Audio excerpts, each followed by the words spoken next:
Well, howdy, folks, and welcome to the Wacky World Drive-In. And we're back with part two of our underrated B-movie 2D Slimy Spectacular, or something like that. Yeah, this is like the sequel, which I think is the first time we ever did. Is it the first time we ever did a part two? It is not only is it the first time we ever done a part two, it's the first time we've ever done a part two at the exact same time as we did part one, pretending it's a part two. Wow, yeah, yeah. Well, hopefully they'll still they're wondering why are they wearing the same shirts. All right, my next one is Super Fuzz from 1980, directed by Sergio Corbucci. There's a real whole fascinating subgenre of Italian movies that were made in the American South, particularly like Georgia, Florida, during the 80s and 90s. And within that subgenre, there's another subgenre of Terrence Hill and Bud Spencer movies that were set in Miami. And they were famous for the Trinity Westerns, but then they did these series, these really goofy, crazy police movies and set in Miami. And this one, oddly enough, does not star Bud Spencer along with Terrence Hill. I kind of get the feeling Bud was doing something, so instead it has Ernest Borgnine Mm-hmm. and Terrence Hill. And Terrence Hill plays this cop who has the great name of Dave Speed, who gets mixed up and gets some radioactivity on him and just turns into this kind of Superman that can catch bullets in his teeth and like levitate vehicles and make them move.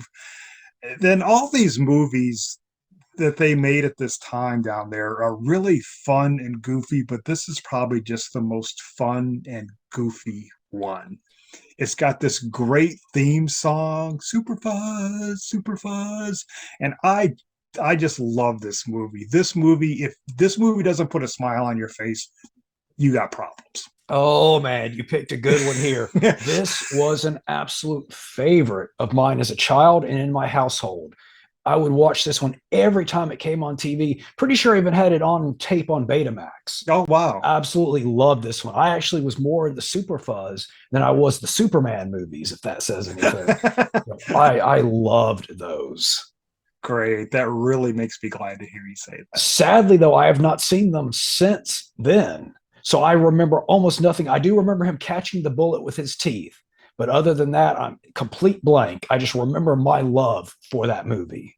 Yeah, that's again like many of these on my list. These are hard to find. Mm-hmm. I a lot of times you have to kind of go to the sites and download them and stuff. But I was at a show once and the guys were there from Vinegar Syndrome, and I said to them, "Look, you need to do a Bud Spencer and Terrence Hill Miami box set." Oh, that'd be And they were great. like, "Oh yeah, I don't know. There's probably the rights may be a nightmare, but they're all really good and fun. But this is probably the greatest of them all." Yeah, that I remember just liking it so much. Yeah, yeah, yeah, yeah. That one, and I guess it was kind of like my earliest dipping my toes in the superhero stuff. Because Super Fuzz, I mean, he's more or less a superhero.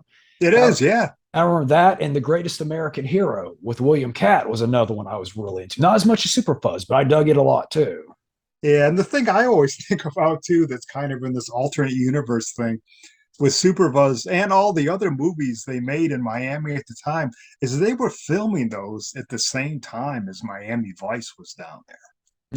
So I Okay. want to see Miami Vice Super There's Fuzz crossover. crossover. Crockett Tubbs and Hmm. Super Fuzz. I would watch that. Hmm. And it's funny as a child because I was what year did you say it was again? 1980.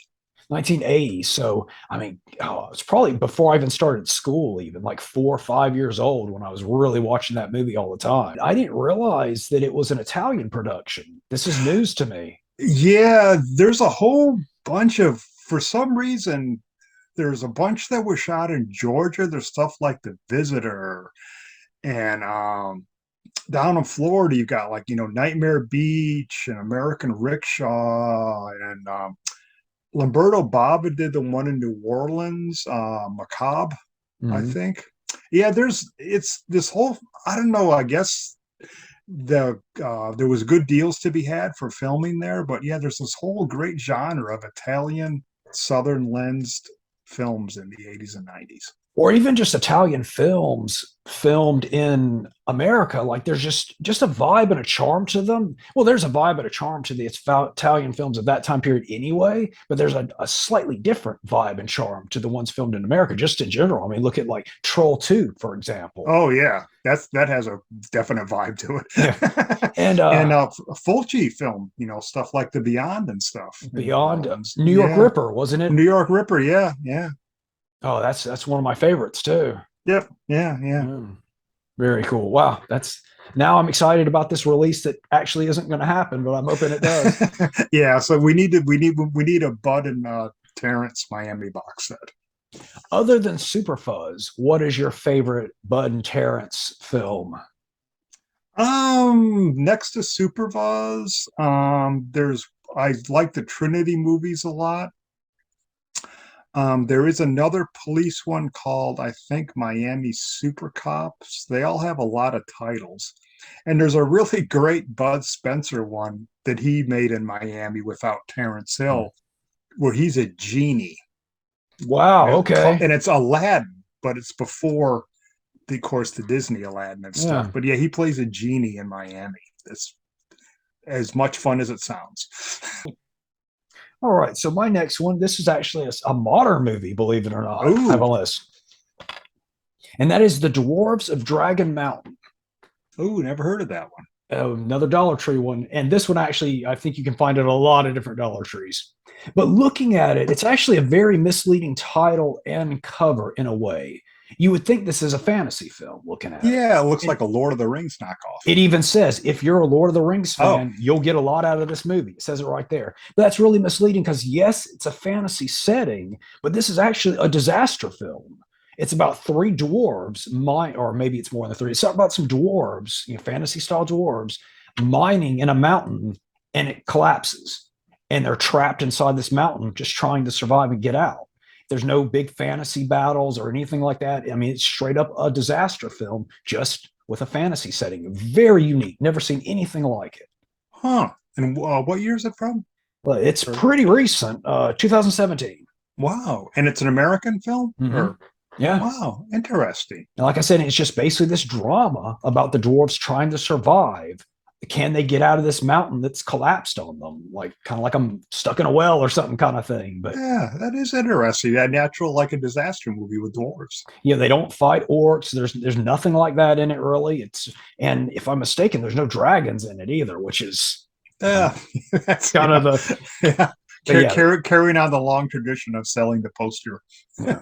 And Yeah. I just thought that was a really novel idea. I like the idea of a high fantasy setting dealing with something else, like a different genre in that world. Very unique and neat. Wow, interesting. Yeah, that's one that's I've never even heard of before. And that's one of the few modern genres of film I still actually really get into, and that's fantasy, like sword and sorcery and fantasy, all the stuff that came post Lord of the Rings, I guess, and The Hobbit. Those are ones I'll still actively seek out and watch. Oh, okay. Okay. Mm. Neat. Okay, what you got next? All right. My next one is one from 1976 called Track Down. Okay. It stars James Mitchum, son of Robert Mitchum, Okay. and him and his brother. There's James and there's Christopher Mitchum, and they really were busy in the 80s and 90s, making especially Christopher, just doing tons of B movies. And this one is really cool. It's kind of like a combination of Clint Eastwood, Coogan's Bluff, and maybe hardcore. James Mitchum plays this Montana rancher who goes to Los Angeles to look for her sister who has run away to Los Angeles and becomes kind of immersed in the world of, she becomes a prostitute. Hmm. And it's got Eric Estrada in it. What's her name? Kathy Lee Crosby's in it. And it's really cool. It's, just kind of the fish out of water thing with, James Mitchum wearing the big cowboy hat, driving a truck around and with the cowboy pistols and beating people up and shooting people. But yeah, just a great, cool action movie. And again, it's one of those kind of really neat time capsule movies from LA. There's a lot of stuff shot on Hollywood Boulevard. So you get some great 70s Hollywood Boulevard footage of all the nightclubs and movie theaters and stuff. Well, that's one thing I've noticed in those days from the late 70s to the 80s. If you moved from somewhere else in the country to Los Angeles, you either ended up a musician or a prostitute. There didn't seem to be Yes, any. yeah, yeah, yeah. And, Yep, of yep. course, and obviously, I ended up both. So I shows you this So real. split the difference. Split the difference. That's right. Speaking of Robert Mitchum, I'm pretty sure, isn't there a film noir he did that you recommended to me? Because I think Out of the Out Past. of the Past, that's on my list. One of the Yeah, next ones I plan to pick up. Yeah. it's one of the classics. Yeah. Because I knew that. I was like, oh, I knew that name from you. So, Yeah, yeah, yeah, yeah. okay, let's see. What do I want to do next? Well, since we did something a little, I guess, a little sleazy-ish there, I'll go a little sleazy-ish here. This is actually a box set. So, really, any movie in this set, and that is Kekko Common. Oh, Are you familiar with these at all? no. Something new to me too. So Kekko Common was a manga by Go Nagai, who's probably most famous for, I guess, Devilman and Mazinger Z. But it's basically a nude superhero, nude female superhero. She just wears a mask, a scarf, and boots.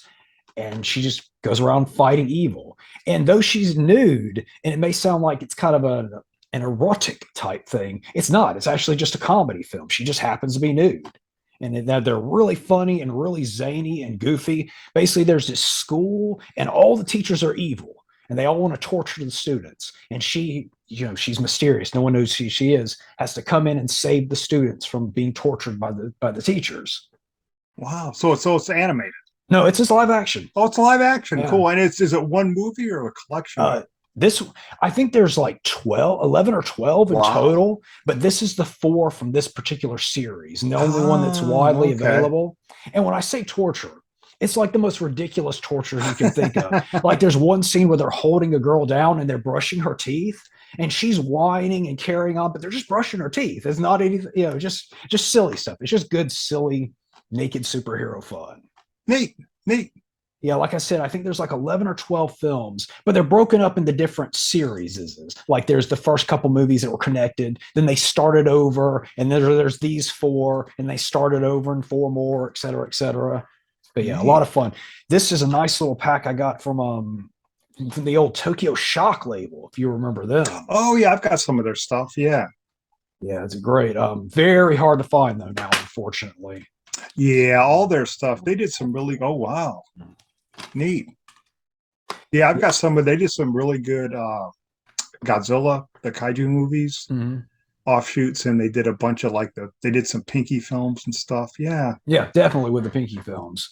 Yeah. When I first really started heavily getting into not only DVD collecting, but obscure B-movie and exploitation filmy type stuff. I remember Tokyo Shock. That was one of those labels that you would see. It's like, oh, I'm checking this out regardless of what it was, just because they put it out. Yeah, I used to find them. We used to have the video store around here that sold videos. Suncoast. Suncoast, yeah. I used to find them at Suncoast quite a bit for like $5 and stuff like that, and jump on those. Yeah, neat. Yeah, I unfortunately never had a Suncoast in my hometown, but I remember the first time I went to one was in Atlanta in a mall, and I remember walking in. I'd never seen anything like it before because I'd seen video stores, but never a place that sold just movies like that. It was incredible. Yeah, it was pretty amazing. I still have a big group of stuff in my collection. I used to score out of their sale bins. They had like $1 and $3 bins that it was like you could find some gold in there. I wish I'd been able to take advantage of one more. Yeah. All right. My next one is since you did that one, I'll kind of go Eastern too. My next one is Full Contact. Okay. 1992 Hong Kong movie directed by Ringo Lam. And everyone knows John Woo, The Killers and Hard Boiled and the Better Tomorrow movies. But I think Ringo Lam, he died fairly young back in 2018. And he left behind just this great catalog of action films.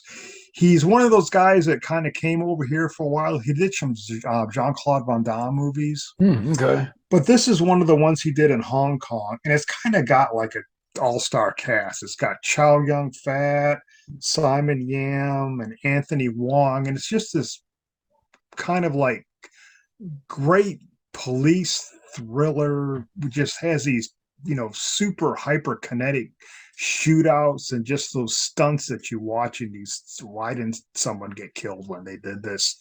And it's got this actress in it who named Bonnie Fu, who is just like out of control in it.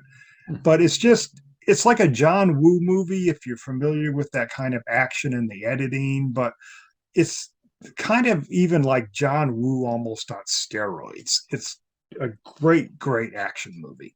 I love that time period. That's one Yeah. of my sweet spots as far as Hong Kong cinema goes, is that 90s Hong Kong cinema. There was just a look and a feel to it that nothing else had. It was amazing.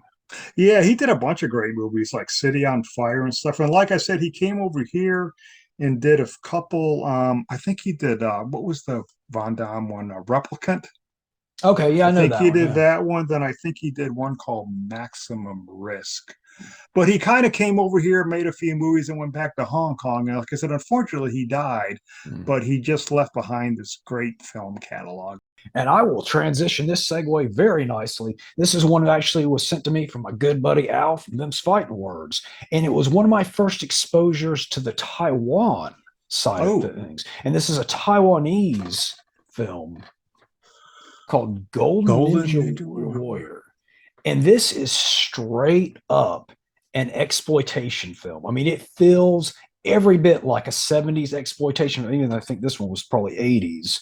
But it feels very much like an exploitation film's take on a ninja movie, rather than a ninja movie that kind of has exploitation elements.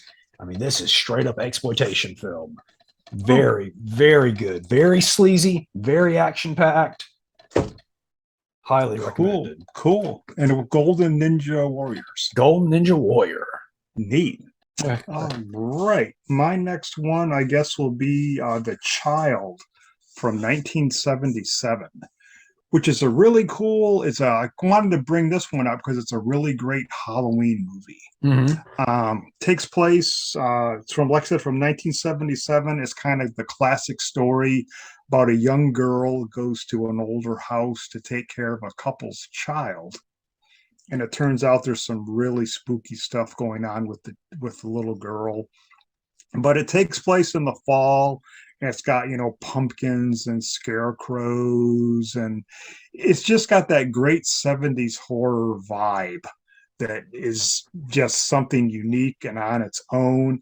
And it came out, you can get it at Arrow, did a couple really great horror Mm. boxes called the American Horror Project, 1 and 2, which concentrated on lower budget movies from the 70s. And this is in one of those boxes, and it's really great. It's called The Child from 1977. Great Halloween view. Who's the star? Who's the lead? Anyone in particular? I No, mean, no one. It's just one of those kind of low budget movies they probably filmed with some local people, local theatrical people. But yeah, directed by a guy named Robert Volkstan. mm, I don't really know what else he's done, but it's just a really cool Halloween movie, The okay. Child from 1977. All righty. All right. So my next one's another one that was sent to me by my good buddy Al, and this is Hercules Returns. Oh, Do you know this one? no. So this is a really unique case. It's an Australian film, and it's kind of a almost a mystery science theater 3000 type thing, but a movie as well. But it's about a guy who's working at a failing movie theater. I mean, he's trying to get this movie theater going, and they get sent a print of a Hercules movie, but there's no audio. So it's kind of the story of not only this guy trying to get this theater going, but it also cuts into this Hercules movie in which people in the movie are doing the dubbing for. Oh, wow. So it's basically kind of the best of both those worlds, and it's really unique and really entertaining. And I'd never heard of it before he sent it to me. Cool. It's from Australia. Mm-hmm. Neat. So, what about you? Did you ever get into the kind of the Hercules, the I guess sand and sandal type or sword and sandal type movies? Yeah, I remember seeing a bunch of when I was a kid on television, of course. And it's a genre that I do enjoy. I have, kind of seeked them out. I've got some in my collection. It's something that it's one of those things that's kind of daunting when you look at them just because there's like hundreds, if not thousands of them out there. But yeah, I do enjoy them. Yeah, I know the Lou Ferrigno ones have hit Blu-ray here recently, I do believe. I want to say they weren't Vinegar Syndrome, but they were one of those type companies put them out. Oh, neat, neat. And the first one, at least, I don't know about the second one, but the first Lou Ferrigno one was directed by Luigi Cosi, who did Star Crash. Yes. Yeah. Yeah. Yeah. Yeah. They're neat movies. Yeah. They're always fun. Now that I think about it, this one I said it was a Hercules movie, but it might have actually been a Samson movie that they're dubbing over. They just call it Hercules. I really should have done some kind of looking in the notes or something before but I just literally grabbed this one like 10 minutes before we started filming. So, Yeah, that's what I did with this next one I'm going to do too. It's just something I just grabbed. and that would be, Alley Cat from 1984, neighborhood vigilante movie. hmm, Um, it's really cool because it kind of works in like every kind of trope of 80s movies except comedy. It stars this actress named Karen Manny, who I think this may have been about her only movie, but she's kind of cool in it. And it's kind of different that it's a neighborhood vigilante movie with the woman as the main hmm, protagonist. Her right. grandparents are attacked, and she like kind of learns martial arts to go off, and she ends up getting thrown in prison. So it works in a little bit in that prison Wow. Okay. thing. You even get a shower Hmm. scene, and lots of just great kind of goofy choreographed fights and stuff and everything. And this one is available. You can buy it from Vinegar Syndrome. So unlike a lot of my picks today, it is available out there. But I really like the lead actress. She's very appealing, and yeah, just a cool little movie. And you're right, you make an interesting point because the whole suburban vigilante thing is usually a male dominated field. When it's a female protagonist, it's usually the whole revenge type movies. Yeah, yeah. So, Yeah, yeah, that's a different take on it. And that'd be a little refreshing because, I like the revenge kind of those movies, but, the rape portion of it does get a little old there. yeah, some of that stuff is kind of hard to watch, and yeah, but this is kind of cool because it's just, yeah, it's a cool movie. Yeah, okay, and that was actually my last one I had. I mean, I can maybe go find some more stuff, Rob, or if you want to kind of wrap it up with your last one, or I have another, and we'll okay, see where it goes from here. okay, Okay, so my next one is from something that people have been wanting me to cover on the channel pretty much ooh, since I it can be- see it yo, peeking you see a up. little peek there. Pretty much since it began, and I actually have a good reason why I haven't, and I actually have a video addressing that, so I won't go on that here just yet. But that's the good Mr. Andy Sedaris, which I know you're a Yes, fan of as yes, well. And the one in particular I want to talk about, even though we could just talk about this whole set if you wanted to, is Return to Savage Beach, which is probably my favorite of the Sedaris films. And oh, you want to talk about a cast in that one? I mean, you got your Julie Strain, you've got Kevin Eastman. I guess this is when her and or him and Julie first kind of started getting together, or how they met, or whatever. But Kevin Eastman, the co-creator of the Ninja Turtles, is in this as a character. And then we have Marcus Buff Bagwell. If you're familiar with him, he was a wrestler from the '90s who, to me, always looked like if '90s George Michael got super buff, it would have been Buff Bagwell. neat. Yeah, yeah, Andy Sedaris, man. So, what is your particular Sedaris favorites? Um, I like Picasso Trigger a lot. Mm-hmm. They're all. He's one of those guys I first discovered, as many people did. You come home late at night in the early '90s and turn on Cinemax. There's an Andy Sedaris Sedaris movie, movie, right? and I just remember watching those. And that DVD set actually you have there once. I was at somewhere. It may have been Suncoast or something, and I found like six of those things for $3 each. I got it for 5 at Kmart in a And big. I literally bought those things and I would hand those out to people. It was like, Right. here, you need Yeah. to watch these movies. Yeah. Yeah, yeah. And I guess they're low budget movies technically, but to production values for low budget movies, I mean, Sedaris, he squeezed in his explosions, his stunts. I mean, it's actually really impressive. I mean, they kind of look like big budget movies in parts with all the explosions. Yeah, he was one of those guys that you can definitely say all the money's on the screen. Yeah. And Yeah. they always looked great. I mean, they, Hawaii and with all the Playboy playmates and just bright colors and everyone wearing the bright clothes. And yeah, they're great, great movies. He really was very talented in everything he did. It's a shame he's really Yeah, not more of a household name than he is. yeah. I know he died. Again, fairly,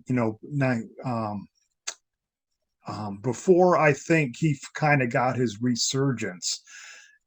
But yeah, he's great, and it's a shame that the movies aren't better known. I think Mill Creek has brought out some on Blu-ray, but Yeah. yeah, more people need to watch Andy Sedaris.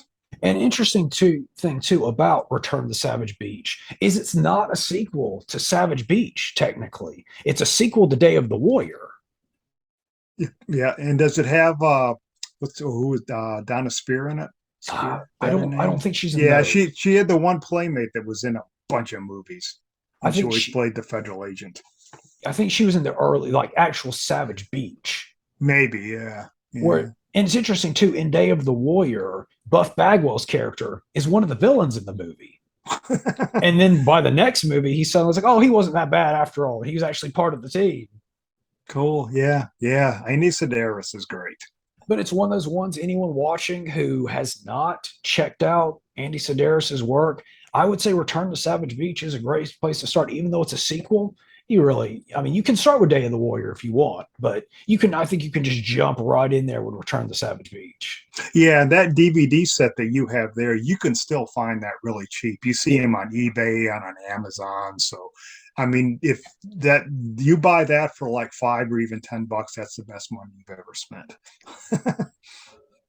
Yeah, I mean, it's 12 films Yes. but under $10. I mean, that's, Yeah. oh, it says it right there, really big too. And something I Yeah. thought I really got a kick out of as well is okay, on the cover, you see the young lady there on the cover. Yeah. Usually with these compilation type releases, they just Photoshop some image or just throw some completely unrelated image of a person just to sell the thing. But no, she's actually in one of the movies. I mean, this is one of the actresses. So it's a legitimate representation of what you're going to find in this set. Oh wow. Yeah, when a couple of years back, when the Alamo around here first opened, they did like a Andy Sedaris. They ran like 3 Andy Sedaris movies Oh, one night, and to see those things on the big screen was great. oh, I would love that. Do you remember which 3 it was? Oh man, ever since, yeah, I want to say Return to Savage Beach, Malibu Express, and I can't remember the third one. Okay. Yeah. Okay, well, that was my last pick of the night. Anything off the top of your head you just want to showcase? Any other films or? No, nothing I could think of offhand. I mean, we covered a big list here today, so hopefully we gave people a lot of ideas to go hunting for stuff, and you've given me ideas of stuff to watch, which is cool. Well, as we were talking about on a recent pod, the thing about say what you will about the time period we live in, it is a good time for rare movies getting re-releases and getting nice releases. As even this stuff just starting to pop up on stuff like YouTube. Oh yeah, I mean, I know we've talked about this before, but to think I can buy just beautifully restored with tons of extras movies on Blu-ray, for $25 that, back in the 90s I was paying $20 for at conventions, on VHS, Mm-hmm. with a fourth generation with, burned in Greek subtitles or something. I remember back when probably in the 90s or something, or even the late 80s, Columbia House used to do this thing where you would like subscribe to TV shows and they would send you one tape up. They like, and they did the Monkeys. Oh, that would be cool. I'd like And to. like Those, each yeah. month you got like a VHS tape with the monkeys with like probably 2 episodes on them. And I want to say they were like 39.95 or Ooh, something like okay. that. So I worked through the monkeys and then they started Dark Shadows. Oh, And I yeah. thought Dark Shadows would be cool, but then I thought, man, $40 a tape?